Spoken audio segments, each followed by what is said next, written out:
Vamos a iniciar hablando, diputada, de lo que ha sucedido el día de ayer, y es que el presidente de la República, Nayib Bukele, hizo el anuncio que el gobierno ha logrado recolectar fondos, aseguran ellos, para poder poner a funcionar el fideicomiso de recuperación de la empresa salvadoreña, que será administrado por el Banco de Desarrollo de El Salvador. ¿Qué opina así en general de este anuncio hecho por el gobierno y qué denota también con el tema del uso de fondos públicos? Claro que sí, Alexis. Mire, primero, si efectivamente ese dinero va a llegar a las familias salvadoreñas que más lo necesitan, me alegra mucho. Ojalá así sea. Y ojalá no sea como los $300 que se tenía previsto y que lo que estaba destinado para 100,000 salvadoreños y salvadoreñas desaparecieron por arte de magia. Y que obviamente hay $30 millones que correspondían a 100,000 salvadoreños y salvadoreñas y todavía no se sabe eso a dónde ha ido a parar. Y obviamente también me pareció demasiado perfecto. Yo espero que los salvadoreños y salvadoreñas no se hayan hecho demasiadas ilusiones y no sea algo que no se pueda concretar. Pero insisto, si es así, me da mucha alegría. Ahora bien, mira, con esta parte también debo de decir que lamento que uno de los requisitos y una de las condiciones fundamentalmente también sea aquellas empresas que están inscritos al IVA. Esto significa que usted, señor peluquero, usted, señora dueña de salón de belleza, usted, amigo y amiga que no logra cotizar el seguro social, no se verá beneficiado porque obviamente esto no es para usted. Y que creo yo también que hay que recordar el tema también del buen récord que afecta a muchos salvadoreños y salvadoreñas que incluso están en empresas como DICOM y otras que también son temas de requisitos. Nosotros teníamos una solicitud de 600 millones, obviamente, en la Asamblea Legislativa, pero no nos habíamos podido poner de acuerdo. ¿Por qué? Porque dentro de estos 600 millones que estaban productos para ese fideicomiso, el gobierno solo quería que de esos 600, solo 150 millones fueran destinados al tema de la pequeña, mediana y microempresa, porque el resto de dinero se estaba destinando al pago de IVA, ¿verdad? Que tenía el gobierno y el pago a proveedores. Entonces nosotros dijimos, estos 600 millones tienen que ser primero para pagarle los salarios a aquellos que no pudieron cobrar porque sus patronos no le pudieron pagar, no porque no quisieran, sino porque no había condiciones para hacerlo, y aquellos que también vieron el tema de perder su empleo. Yo también con esto que nosotros vimos ayer, lo que significa es que el presidente sigue mintiendo diciendo que no tiene dinero.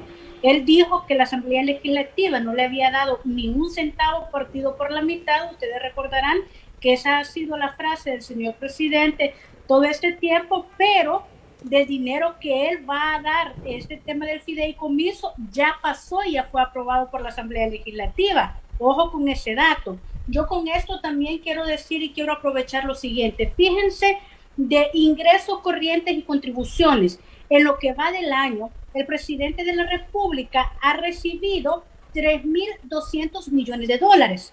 En tema de LETES y CETES, el tema de LETES y CETES son préstamos, unos a corto plazo, otros a mediano plazo, y obviamente algunos pasan por la Asamblea Legislativa y es de esto de lo que estamos hablando. El tema de LETES y CETES, esta es porque la información que se despidió al expresidente del Banco Central de Reserva, porque él confirmó que ese dinero había entrado y que estaba en efectivo a manos del gobierno, y solo en LETES recibió 1.525 millones y en CETES ha recibido 1.128 millones. Pero además de eso, en temas de, vayamos haciendo la cuenta, 3.228 millones de dólares en ingresos y contribuciones corrientes, 1.525 millones en LETES, 1.128 millones en CETES, pero además, aparte de los LETES y CETES que son préstamos, también de otros préstamos el gobierno ha tenido desembolsado a lo que va a agosto de este año 1.722 millones. Por lo tanto, si yo hago esta cuenta, no son los $10 que usted necesita para ir a comprar la comida de la semana.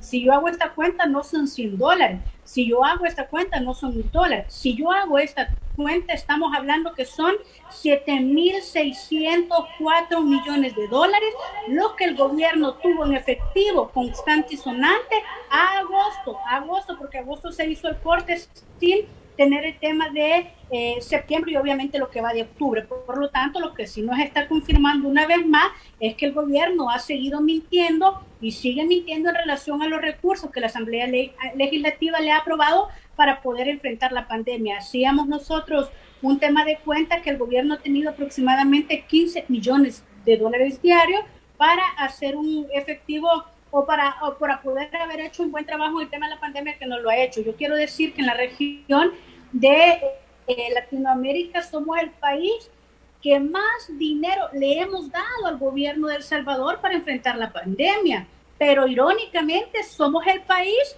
que menos dinero ha invertido para enfrentar la pandemia. Cuando nosotros vemos el tema de cuáles son los ministerios que generaron mayor compra dentro del tema de la emergencia, está el Ministerio de Agricultura. Y el Ministerio de Agricultura, que son las canastas solidarias que andan repartiendo los candidatos a diputados de Nuevas Ideas, fíjense esas que no se la compraron a usted, señor agricultor, no se la compraron a usted, campesino, que vende a los coyotes muy baja la cantidad, no se la compraron a usted, señor lechero, que tuvo que, este país, los lecheros tuvieron una pérdida significativa porque como no se les permitió vender, tuvieron que botar la leche. Ustedes saben que eso se pierde si no hay un tratamiento. Entonces, esto no significó a nosotros que ese dinero fue mal invertido. El segundo ministerio que hizo más gastos en el tema de la pandemia fue el Ministerio de Obras Públicas, y en tercer lugar aparece el Ministerio de Salud, muy por debajo. El 75% de las compras estuvo a manos de Agricultura y a manos de Obras Públicas, y el resto en un porcentaje del 30% del Ministerio de Salud. Y también nos parece muy preocupante porque no solo el hecho que el Ministerio de Agricultura, y no critico esto porque haya ido al contrario, porque nada de esto fue a los agricultores, a las agricultoras, a quienes verdaderamente necesitaban para poder trabajar con las cosechas, sino que este dinero estuvo ¿a quiénes le compraron los insumos que traen las canastas solidarias para estarlas dando? ¿A usted, a algún salvadoreño y salvadoreña? No, se la compraron a empresas mexicanas. Empresas mexicanas, irónicamente, muchas de ellas fantasmas, y la mayoría que tienen problemas con el fisco porque son empresas que están siendo cuestionadas por un tema de evasión, de ilusión y obviamente también de lavado de dinero. Así que me parece muy preocupante lo que está pasando en el país, porque el tema de la proyección del crecimiento económico para el 2020 es muy grave, Alexis. Mira, yo he demostrado la cantidad de dinero que le hemos aprobado desde la Asamblea Legislativa al presidente. De eso es que se va a dar parte para el fideicomiso. ¡Qué bien! Yo solo espero que dentro de unos meses los salvadoreños y salvadoreñas no sigan esperando que todavía se les dé eso, como muchos siguen esperando el tema de los $300. Pero yo quiero permitirme dar otra información. Yo tengo aquí un cuadro comparativo de proyecciones de crecimiento económico para el 2020. ¿Saben ustedes que nosotros tenemos el primer lugar en la región centroamericana? Pero no de ser el mejor país, el primer lugar en mayor de crecimiento económico. Según el Banco Mundial, la economía de El Salvador va a bajar 8.7. Según la CEPAL, vamos a bajar 8.6. Según el FMI, que es el Fondo Monetario Internacional, vamos a bajar 9% en la economía. Y fíjense, Guatemala estaría bajando 3.5 según el Banco Mundial, 4.1 según la CEPAL y 2 puntos según el FMI. O sea que lo que significa que el dinero que se ha recibido se ha mal invertido, y obviamente también el nivel de deuda prevista para el tema del 2022 estaría llegando ya casi al 96%. O sea, en el 2024 ya no vamos a tener cómo pagar porque estaría llegando al 102. O sea, es decir, eso es un tema económico grande. ¿Y cómo le afecta eso a usted, amigo y amiga que me está escuchando y que me está viendo? Eso le afecta a usted porque usted, sin duda alguna, más de alguno de los que me está viendo se quedó sin empleo porque sus empresas tuvieron que cerrar. Y no cerraron las grandes empresas. Y no cerraron las franquicias, cerraron las pequeñas, las medianas y las micros que no pudieron pagar su crédito, cerraron aquellas que no pudieron seguir manteniendo el alquiler del local en el que trabajaban, cerraron aquellos que ya no pudieron seguirle pagar, ya no pudieron seguir pagándole a los empleados. Yo soy diputada por el Departamento de la Libertad y me da tanta tristeza de ver cómo los minuteros, cómo los sorbeteros, cómo los cantantes, que hay más de 1000 cantantes organizados aquí de los que cantan en los combos cuando se está en los restaurantes, todos ellos se quedaron sin empleo. Los meseros, que es un tema de una gran economía importante aquí en el país, y esos se han visto afectados. Y a ellos, según los requisitos que habló el presidente ayer, no se va a ver beneficiado. Entonces, yo no quiero quitarle ilusión para aquellos que tienen, digamos, una expectativa. Yo espero que esa expectativa se cumpla, que no se nos siga mintiendo, ¿verdad? Como hasta ahora se ha mentido. Fíjense que voy a tocar otro punto porque estamos hablando de un tema económico. El presidente dijo que había cumplido otra de las promesas, dijo que de su campaña, y que era la eliminación del CES. Ustedes recuerdan eso, ¿verdad? Que es la contribución especial al tema de las telecomunicaciones. Y entonces dijo que estaba cumpliendo porque ya a partir del 4 de noviembre ya no se va a cobrar. Así como nos dijo que se iba a construir en los primeros días un tren que iba a atravesar a todo El Salvador, un nuevo aeropuerto. Yo no deseo que concluya eso porque muchos ni siquiera conocen el actual aeropuerto, muchos apenas tienen para el bus. Eso no va a beneficiar a la gran mayoría, pero fueron sus promesas, fueron sus grandes promesas de campaña. Pero otro dijo, voy a eliminar el CES. Pero fíjese cómo se juega con inteligencia los salvadoreños y salvadoreñas. Y yo por eso siempre que tengo la oportunidad de estar en algún programa, lo único que hago y lo único que le pido es que se informen, que investiguen, porque muchos han aplaudido. Yo me alegro, de verdad que me alegro que una contribución menos tenga que pagar los salvadoreños y salvadoreñas, sobre todo en la economía tan difícil que ahora está una proyección que el incremento de la economía de la luz eléctrica a partir de este mes va a ser entre el 17 al 20%. Lo siento por usted que tendrá esas dificultades para pagar el incremento de la energía eléctrica, pero el tema de la contribución especial fue una ley que fue aprobada en el 2015.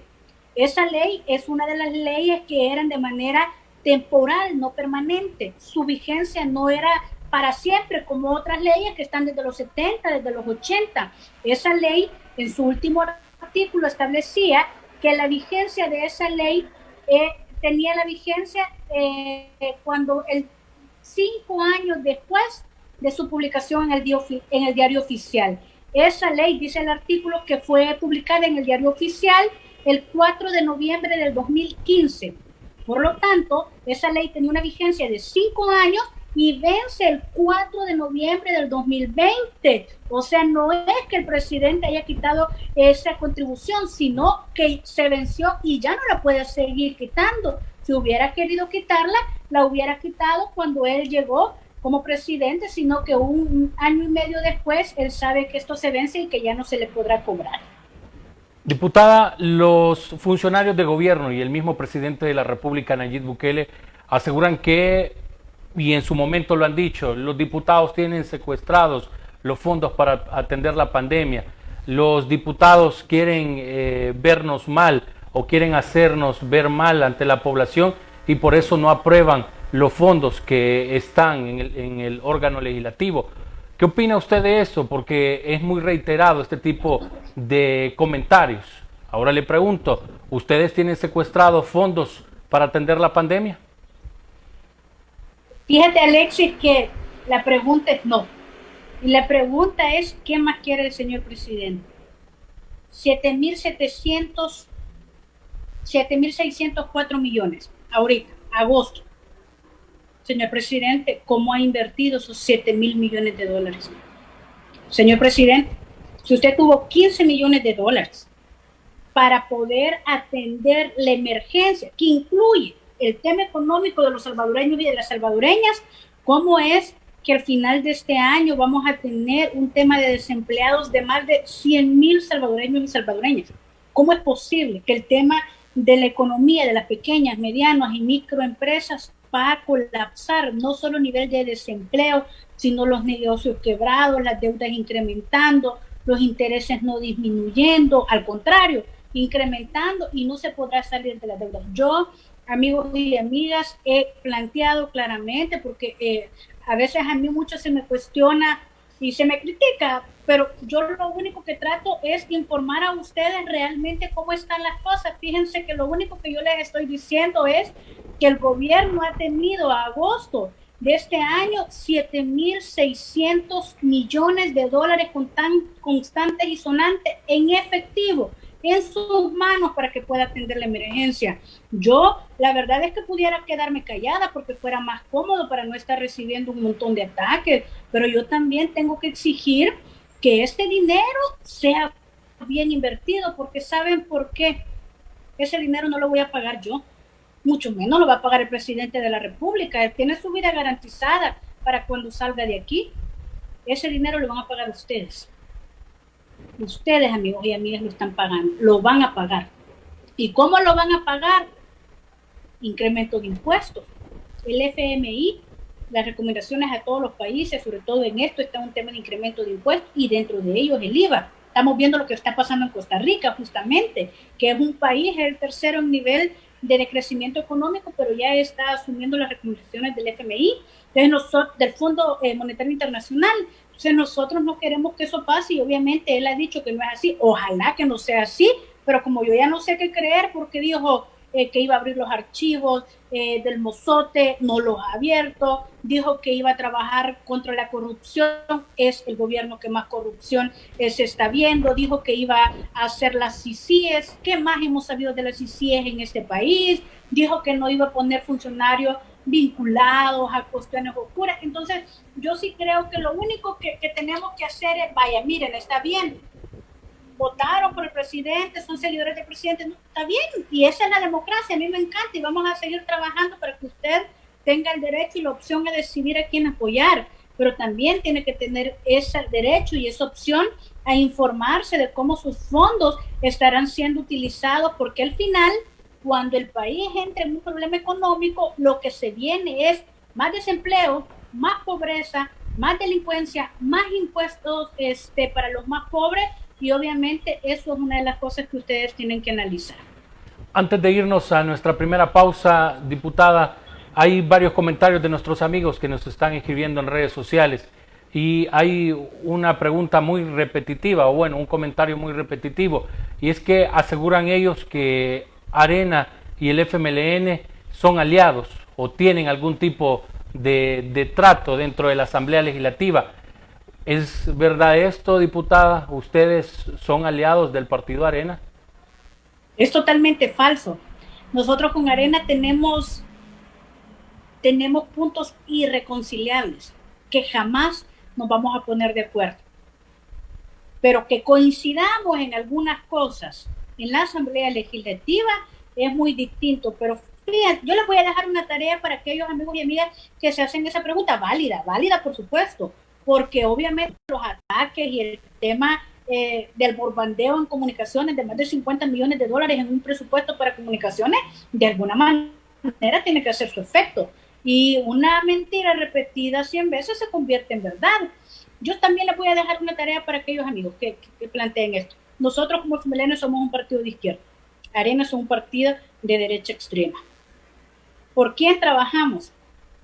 Y lo que vamos a hacer de cara a aumentar impuestos a los más ricos o a los más pobres es una de las diferencias que nos separan así. Pero yo les voy a dejar una tarea.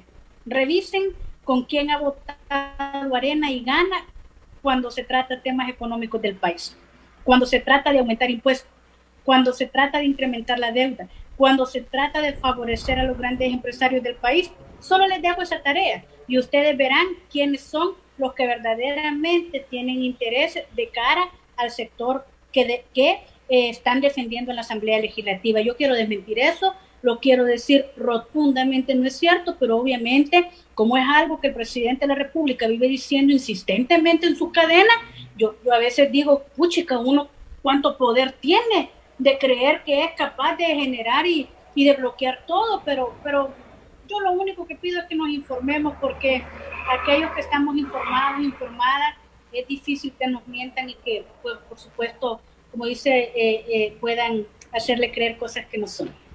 Vamos a ir a nuestra primera pausa, diputada y amigos que están en nuestra sintonía. Al volver, le quiero consultar, diputada Cristina Cornejo, si está dispuesta a quitarse el fuero, tal y como afirmaba ayer el presidente de la República, Nayib Bukele, que ha pedido que todos se quiten el fuero. Así que al volver de la pausa, conocemos la opinión que tiene la diputada del FMLN, Cristina Cornejo. Así que quédese con nosotros. Un gusto que continúe en sintonía de su programa Contacto Salvadoreño, que se transmite por las redes sociales y también por Tele El Salvador y en las redes sociales de ITV. Hoy tenemos como invitada en nuestro programa a la diputada del FMLN, Cristina Cornejo. Hemos estado hablando en la primera parte sobre el fideicomiso que anunció ayer el gobierno de El Salvador y también hemos estado hablando un poco de la situación económica de nuestro país. En esta segunda parte le dejaba planteada, antes de irnos a la pausa, a la legisladora la pregunta si estaría dispuesta a quitarse el fuero. Y le pregunto esto luego que el presidente Nayib Bukele fuera cuestionado el día de ayer en la conferencia de prensa que se desarrolló en Casa Presidencial, luego que se anunciara, o se diera a conocer a través del diario oficial que el actual director de la Policía Nacional Civil, Mauricio Arriaza Chicas, ha sido nombrado como viceministro de Justicia y Seguridad Pública. Esto ha sido bastante cuestionado y muchos legisladores consideran que se ha hecho esto para blindarlo y darle un fuero. Y es por esta razón es que ha salido a la palestra este tema del fuero. Ahora le pregunto, diputada, si usted estaría dispuesta a quitarse el fuero y qué opina también del nombramiento del señor Arriaza Chicas. Por supuesto, de hecho quiero decir que nosotros hemos presentado ya iniciativas en la Asamblea Legislativa para el tema de la eliminación del fuero y si no es así, para la regulación del fuero. Yo quiero decir que el fuero constitucional fue adoptado en aquellos momentos desde la Constitución de 1983 cuando se estaba discutiendo precisamente porque quería blindarse a los funcionarios, por decirlo de esta manera, para que no pudieran responder de sus actuaciones o de sus comentarios o dentro de la función como diputados. Ojo, no por los delitos que cometiesen bajo la irresponsabilidad que se cometiera. Ahora bien, yo sobre esto también quiero decir que los que se han negado rotundamente a acompañar esto es la bancada legislativa del partido del presidente Nayib Bukele. Los que más se oponen a quitar o a regular el fuero en la Asamblea Legislativa es Gana. Y obviamente, sin duda alguna, sí serán entonces el resto de partidos que pueden tener un tema de representación por el presidente. Entonces, yo me pregunto lo siguiente, aparte,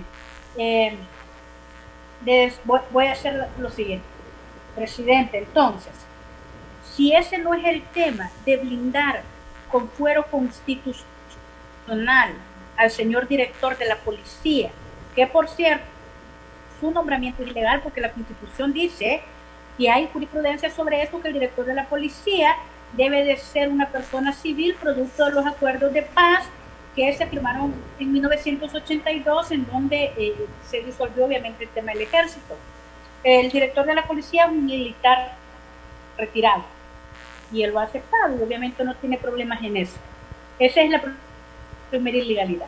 Segundo, el director de la policía ha hecho varios incumplimientos a la Constitución y obviamente que son constitutivos de delitos y de hecho tal así como lo ha certificado varias de las comisiones de la Asamblea Legislativa, comisiones especiales y también el tema de los planteamientos que se han hecho incluso por la Corte y por la Fiscalía. Y entonces, si no es por el fuero, ¿por qué aún sabiendo además que el tema de la ley orgánica de la Policía Nacional Civil nos establece que el cargo de director de la Policía Nacional Civil es incompatible con cualquier otro cargo? O sea, no se puede ejercer otro cargo porque el director de la Policía Nacional Civil es único, no se puede trasladar. Si eso es así, entonces, ¿por qué justo después de tener iniciado un proceso con delitos, con el tema de posibles delitos penales que ha cometido el director de la policía, ¿por qué en ese margen el presidente, sabiendo que es ilegal su nombramiento, lo nombra como director de la Policía Nacional Civil?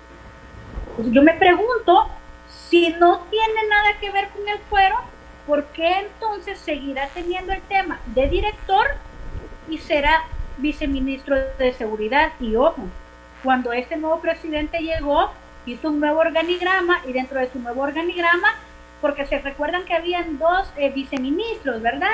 En aquel momento, un ministro, dos viceministros, un viceministro de Prevención y un viceministro de Seguridad. Ahí estaban lo que eran.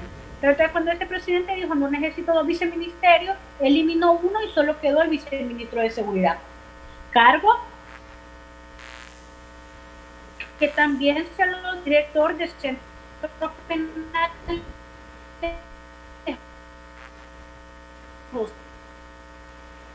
sí.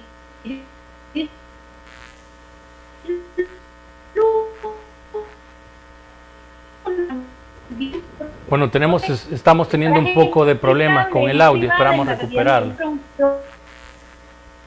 Somos a ver, y yo, obviamente, ¿hola? Hola, hoy sí, diputada, le escuchamos ¿Hola? Bien. Habíamos Ahora tenido un poco de problemas, sí. Ok, perdón.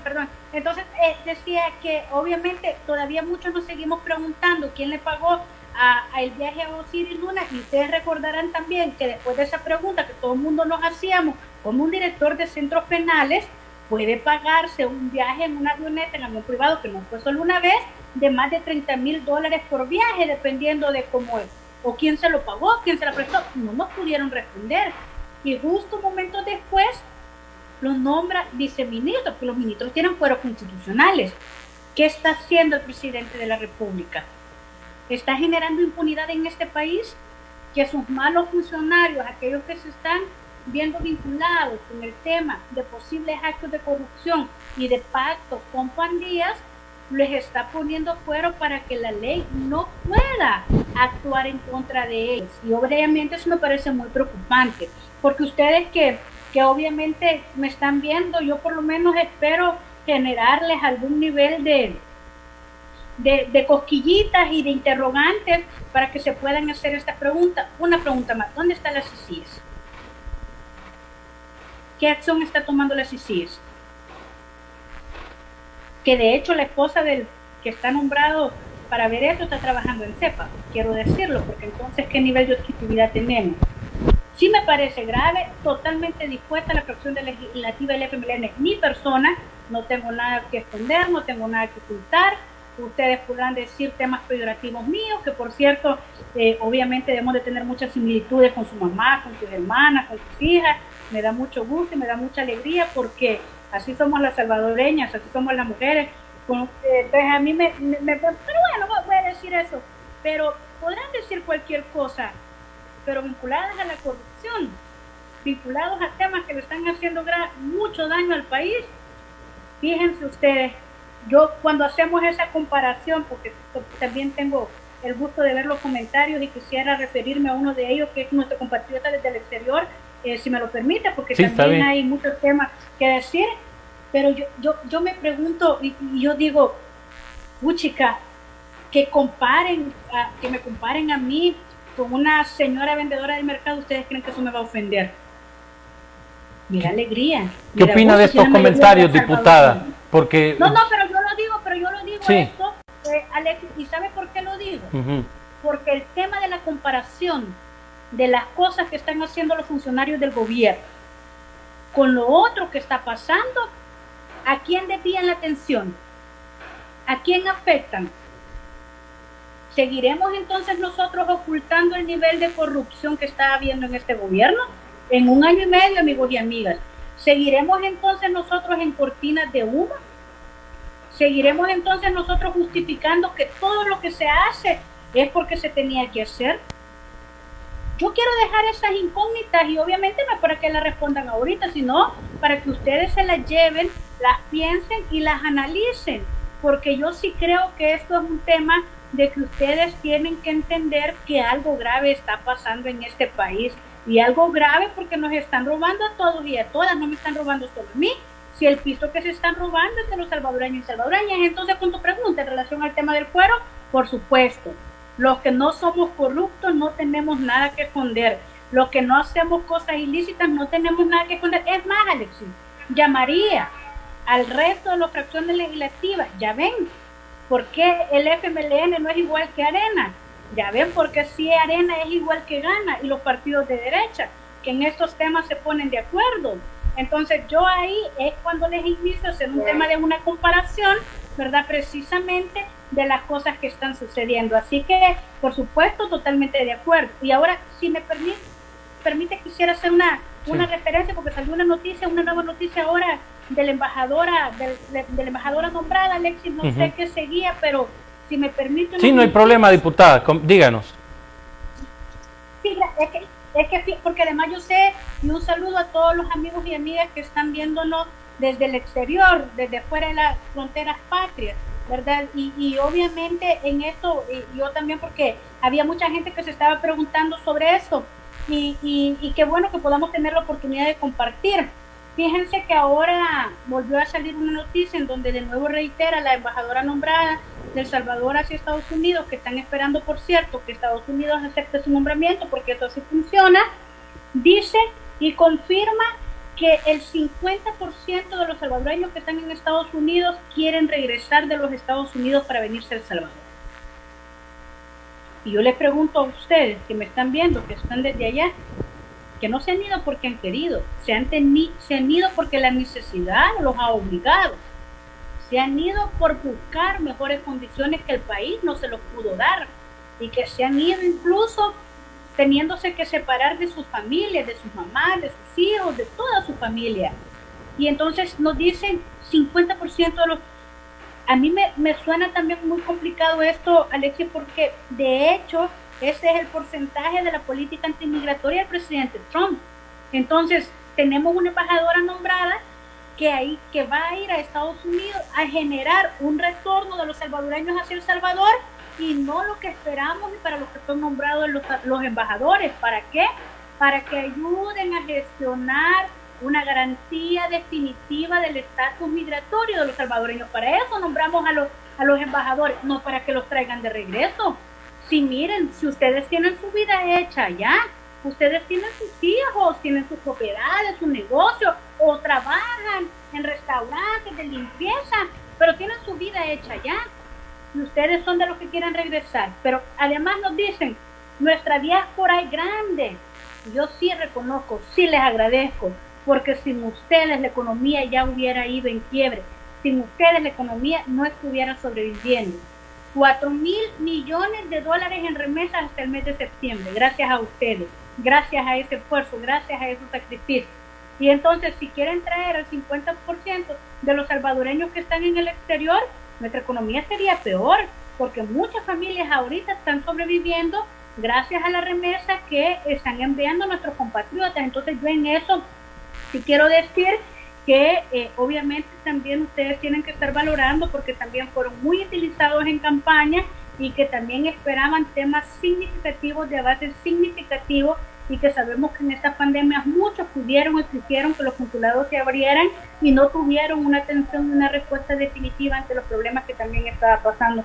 Quiero lamentar muchísimo las declaraciones, no solo una vez, no puedo decir yo que se le escapó, sino que son declaraciones reiteradas y que tienen a la base una política de compromiso de este gobierno con el gobierno de Trump en el tema de facilitar el regreso de nuestros salvadoreños. Sí, vamos a seguir insistiendo nosotros desde la Asamblea Legislativa para gestionar con el Senado, con el Congreso, con el gobierno de Estados Unidos, para que podamos encontrar una solución definitiva a su estatus migratorio que no les dé ese nivel de inestabilidad que están teniendo.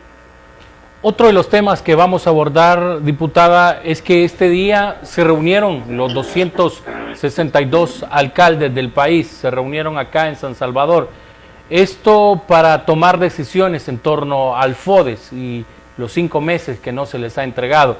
Y han decidido los alcaldes recurrir a la Corte Suprema de Justicia por la deuda de más de 4 meses que tienen con el tema del FODES. ellos aseguran que es necesario tomar este tipo de acciones, ya que al menos entre 75 a 85 alcaldías están a punto de colapsar. ¿Qué es lo que pasa con estos fondos, diputada, y por qué no se les ha podido transferir? Pese a que ustedes, cuando aprobaron los 197 millones de dólares, por lo menos 75 millones, si no me equivoco, iban para las alcaldías. Sí, efectivamente. A ver, yo también en esto quiero decir que son dos cosas diferentes. Una del dinero de los préstamos que se aprobó y que el mismo gobierno estuvo de acuerdo en dar un porcentaje porque así ratificó el tema de la ley, y otro es el tema del FODES. El FODES obviamente es un fondo, se llama un Fondo de Desarrollo Social para los municipios, eso significa. Y obviamente antes era el 8% y hubo una última reforma y que el FODES se tiene destinado el 10% de apoyo para los municipios. ¿Para qué? Obviamente el gobierno, el Estado, tenemos que descentralizarlo porque los municipios son los que les prestan a ustedes su servicio de iluminación, el servicio de los parques, el servicio que tiene que ver con la recolección de basura y muchas cosas más que tienen a su cargo los gobiernos municipales, que ustedes lo saben mejor que yo porque lo vivimos día a día en cada uno de los municipios que vivimos. Y obviamente esto no es de ahorita, esto ha funcionado así en la historia de El Salvador. Entonces dice la ley del FODES que de los ingresos corrientes que reciba el gobierno, el 10% será trasladado para los municipios. No, ojo, Alexis, no es de préstamo. Estamos hablando de FODES, de ingresos corrientes, porque muchos dicen, es que no nos han aprobado los préstamos que estamos pendientes. Ya dijimos que aprobamos 7.600 millones, ¿verdad? Pero dicen, pero eso no, el tema del FODES no sale de los préstamos. Por más que aprobáramos 1.000, 2.000, 3.000 millones más que manda el presidente de la República, el tema del FODES nunca saldrá de eso, porque la ley establece que el FODES sale de los ingresos corrientes. Y no me pueden decir que no hay dinero, porque yo ya dije que hay más de 3.000 millones de dólares que ha recibido el gobierno en ingresos corrientes. Dije 3.228 millones de dólares que ha recibido en ingresos corrientes a agosto. Entonces, ¿qué dice la ley del FODES? Que de ese dinero es que se les tienen que dar el 10% a los municipios. O sea, es decir, si el gobierno recogió solo $10, de esos $10 le va a dar el 10%. Si el gobierno recibió $100, de esos $100 le va a dar el 10%.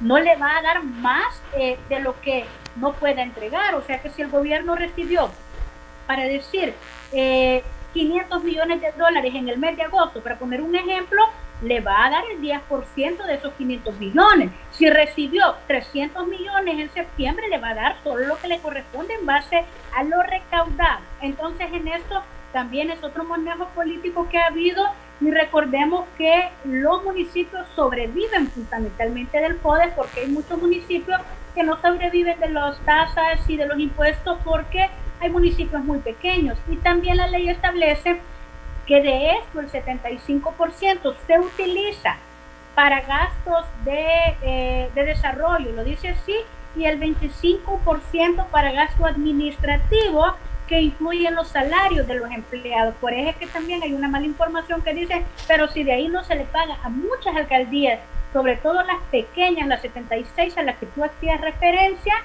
sobreviven, y a los empleados se les paga de ese 25%, porque lo que recaudan los municipios, y sobre todo ahora en estos meses que la gente apenas tiene para comer, pues, y mucho menos va a tener para estar pagando los impuestos municipales, no ha habido un tema de receptividad de mucho dinero. Entonces yo solo quiero decir que la ley es la ley, ¿verdad? Nos guste o no nos guste, la ley es la ley. Si no estamos de acuerdo, estamos abiertos a poder debatir cualquier propuesta de reforma que tenga la base a cambiar, pero también es un tema de una preocupación sistemática de violación de ley del gobierno. Imagínense en este ratito cuántas violaciones a la ley yo les he planteado en un resumen, y ahora le voy a hacer una pregunta. ¿Y si usted se roba una gallina porque tiene hambre? ¿Y si usted se robó la gallina de un vecino porque no tenía que darle a comer a sus hijos, o 5 libras de frijoles? Inmediatamente es procesado y condenado por muchísimos años, porque incumplió y violó la ley. Si usted transgrede de asesinar, de robar, inmediatamente, porque para eso son las leyes, para que usted no lo pueda hacer y sancionarlo si lo hace.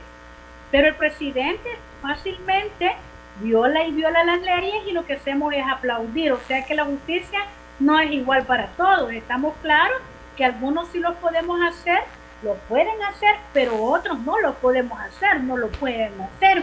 Entonces yo también dejo estos elementos para que se pueda analizar, porque a veces es fácil decir, no se les dé, no se lo merecen, pero yo también creo que es importante el fondo de toda esta situación. Estamos llegando también a un estado fallido. Este gobierno no le hace caso a nadie. Fíjense cómo inició precisamente los momentos de crisis más fuertes de este país. Fueron conflictos, porque no se respetaban derechos, porque no se respetaban libertades. Muchos de los que me puedan estar viendo y escuchando también puedan haber estado atrapados en los cercos sanitarios, el último en Chalchuapa, en Gotera, en otros lados, y que ojalá que no trascienda a otros municipios, porque no son cercos sanitarios, son cercos militares, y que muchos también se ven afectados en perder su trabajo por no poderse movilizar.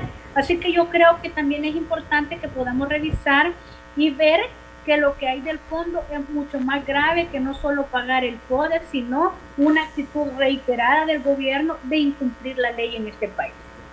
Ya que me habla de el tema de los cercos sanitarios, a raíz de esta situación, hoy un candidato del partido FMLN, específicamente Edwin Grijalva, y también una miembro del partido FMLN, Iris Guerra, se presentaron ante ante el Tribunal Supremo Electoral. Esto por una supuesta campaña adelantada que están haciendo algunos candidatos del partido Nuevas Ideas en los cercos sanitarios que se establecieron, bueno, el cerco sanitario que se estableció esta semana en Chalchuapa. Ellos aseguran y le piden al ente colegiado que actúe a la brevedad posible. Y siempre en este tema de que veníamos hablando del FODES, aseguran el Ejecutivo y el presidente Nayib Bukele ha reiterado en muchas ocasiones que los alcaldes quieren estos fondos para hacer campaña o para guardar estos fondos para la campaña que se viene para el 2021. ¿Qué opina de estos dos temas?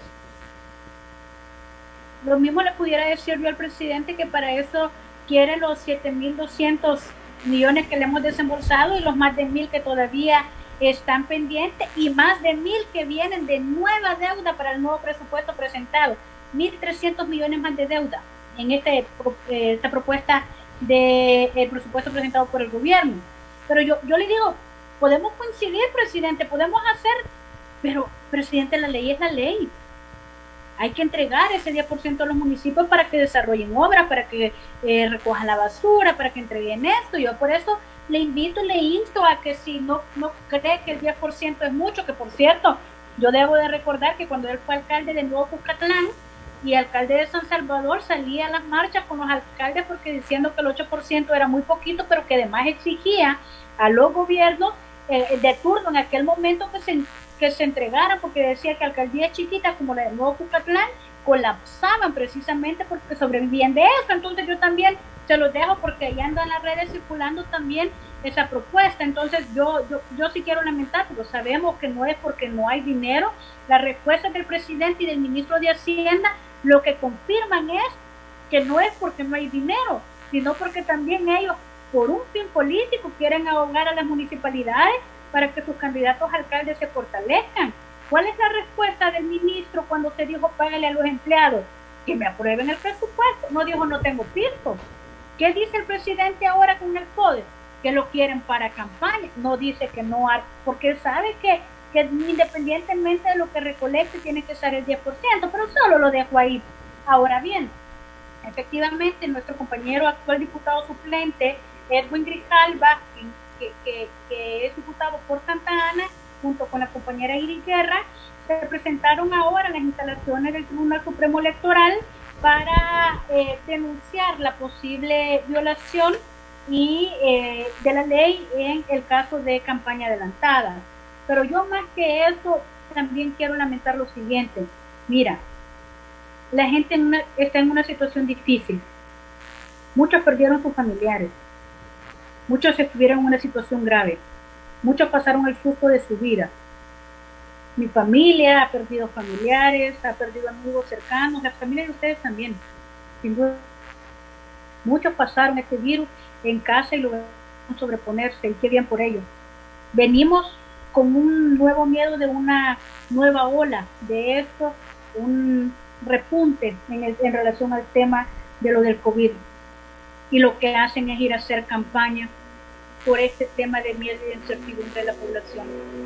Lo que hace el gobierno es cerrar un municipio para que los candidatos a diputados de su partido Nuevas Ideas anden tocando la casa, anden entregando el paquete, le digan que es el candidato Nuevas Ideas y sobre todo le entreguen el volante. Eso es jugar con la dignidad de los salvadoreños y las salvadoreñas. Y eso sí creo que debe de revisarse. Yo le hago un llamado al presidente también a que pueda hacer ese tipo de regulaciones. Yo no quisiera creer que hace los cercos sanitarios para que sus candidatos vayan a hacer campaña. Sería demasiado grave. Sería demasiado grave porque los candidatos, tanto uno de los candidatos a diputado propietario, creo que era su suplente, estuvieron en la formación de todos los empleados públicos, pero no son empleados. Estuvieron en la entrega acompañados por soldados, acompañados por gente de obras públicas. O sea que el Estado se pone en función de facilitar a un partido político para que haga ese tipo de activismo, aún así violentando también derechos de salvadoreños y salvadoreñas, en donde se les prohíbe salir de su casa, salir de su municipio.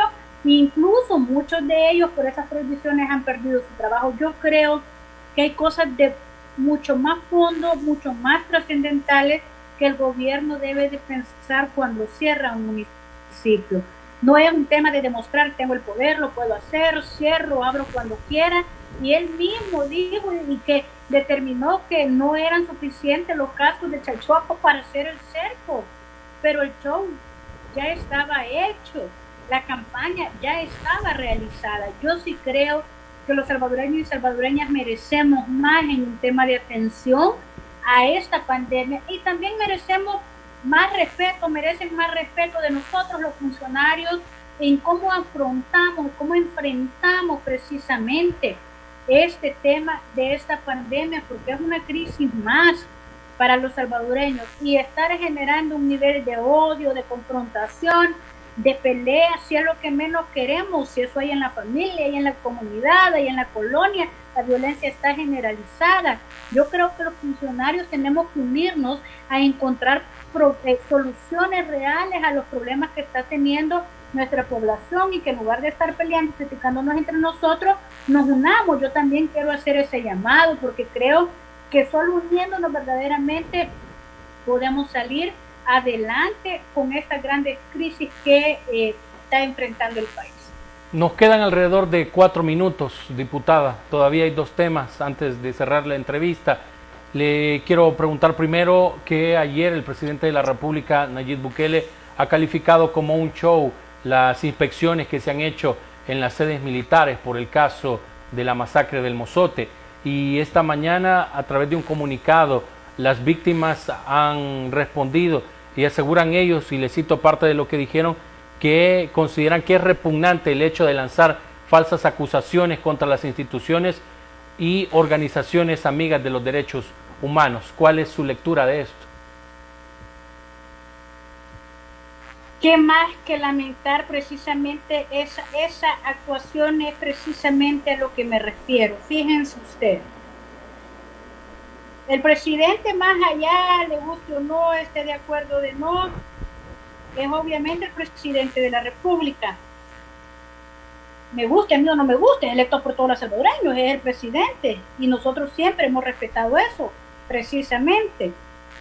Pero la verdad es que cuando yo veo declaraciones como esta para un tema que fue promesa de campaña del presidente, ¿quiénes recuerdan cuando la campaña estaba realizándose en este país?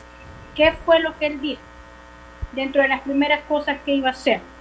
Yo estaba justo revisando aquí algunos temas que me encontré ahora ahí ¿verdad? Y que de las promesas que hizo el tema del presidente cuando era candidato y que muchos de esos. Primero, bueno, en aquel momento, pero va, dentro de esas promesas que también prometió nunca formar parte de Gana, nombrar a la oposición, no nombrar en el tema de funcionarios que estuvieron vinculados a la corrupción. Dentro de eso voy a leer textualmente cuál fue abrir de la A hasta la Z los archivos militares y obviamente dentro de ellos los vinculados al Mozote. Y ahora viene, cuando esa fue una de sus promesas, lo leí textual, para aquellos amigos y amigas que también quieran recuperar los tweets del ahora presidente, porque como tiene un buen manejo de medios, como así nos comunicamos ahora, ¿verdad? En relación a esto, y ahora todo lo que se está haciendo para el show. Fíjense ustedes, yo estoy clara, si él no estuvo ahí, ¿qué está queriendo esconder? ¿A quién está queriendo favorecer? Si sabemos, entonces, si él dice no hay nada, presidente, y entonces, ¿qué cuesta dejar al juez que entre, que verifique, diga que no hay nada? ¿Cuál es el problema? Es porque además es una resolución de la Sala de lo Constitucional, un proceso que está siguiendo un juzgado y que ahora todos los que quieran exigir el cumplimiento de la ley están haciendo show.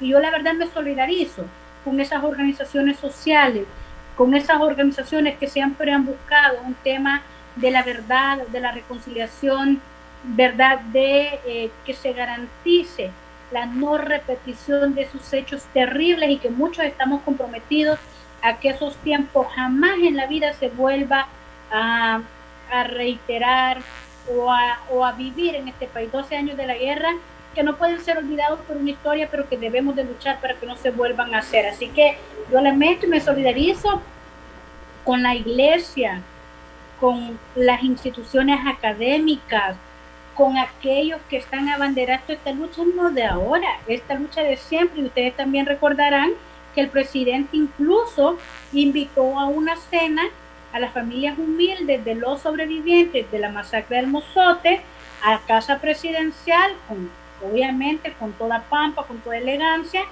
y ahí él reiteró ese compromiso, esa promesa de campaña, y que lamentablemente se quedó en eso. Yo nada más digo que me da mucha tristeza, me da pena también de cómo se juega con la sensación y sobre todo con las emociones de los salvadoreños y las salvadoreñas. Yo espero que no vaya a ser así todo el gobierno, aunque llevamos 1 año y medio, yo creo que él ya marcó obviamente cuál es su estilo de gobierno, pero bueno, ¿qué más puedo decir en este tema que es tan sensible, sobre todo para las víctimas, que lo único que querían era conocer la verdad para la no repetición de los hechos que sucedieron no solo en nosotros, sino en otras zonas?